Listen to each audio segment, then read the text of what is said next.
7 धतूरे, कितने धतूरे लेना है? 7 धतूरे। कोई सी भी शिवरात्रि से मतलब महीने में एक बार शिवरात्रि आती है, प्रत्येक महीने आती है।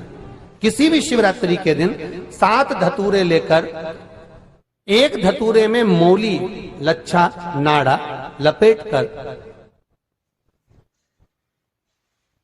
चंद्रमौली भगवान का स्मरण कर उस मौली को लपेटकर 6 धतूरे में हल्दी लगाकर शंकर भगवान की जो जलाधारी है, जलाधारी में आपको पहले भी वर्णन किया है, शंकर भगवान का ये शिवलिंग है, ये जलाधारी है, ये भगवान का जल निकलने का स्रोत, चरणारविंद का भाव। शिवलिंग जहां रखा हुआ है ये पार्वती जी का हस्त कमल, जो ये गोल भाग है ये पार्वती का हस्त कमल, जहां शिवलिंग रखा है। जहां से जल नीचे गिरता है उसके सीधे भाग में श्री गणेश जी महाराज का स्थान है, उसके उल्टे भाग में श्री कार्तिकेय जी का स्थान है। जलाधारी के सामने एक मोटी सी लाइन होती है, कहीं सांप बना होता है, कहीं स्थान बना होता है। जो मोटी सी लाइन है ये शंकर भगवान की सबसे छोटी लड़की अशोक सुंदरी का स्थान है।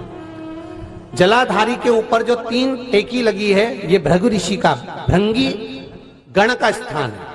इसके ऊपर जो कलश है, कलश में जो पानी भरा जाता है वो पानी जो बूंद बूंद नीचे गिरता है ये शंकर भगवान की 5 लड़कियों का स्थान है। जया, भिषहरा, सामरीबारी, धोतली और देव, ये 5 लड़कियों का स्थान है। शंकर भगवान का संपूर्ण परिवार शिवलिंग के सामने से, जहां से जल चालू होता है गिरने के लिए नीचे की ओर जब जल जाता है, उस स्थान पर भगवान शंकर के सारे गणों का स्थान है।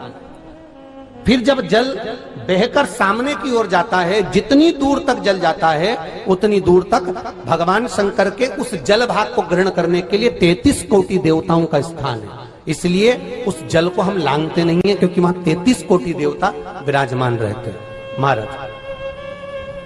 तो जो बीमारी डॉक्टर ने बता दी और बहुत बड़ा रोग हो गया और शरीर में कष्ट है, ठीक नहीं हो रहा, चाहे लीवर से जुड़ा हो, चाहे किडनी से जुड़ा हो, चाहे कैंसर से जुड़ा हो, और मान लो शरीर में कहीं गांठ भी हो गई है और वो मिटी नहीं रही हो, तो महाराज निवेदन है 7 धतूरे, एक धतूरे पर मौली लपेटकर वो शंकर जी के शिवलिंग के ऊपर चढ़ाना।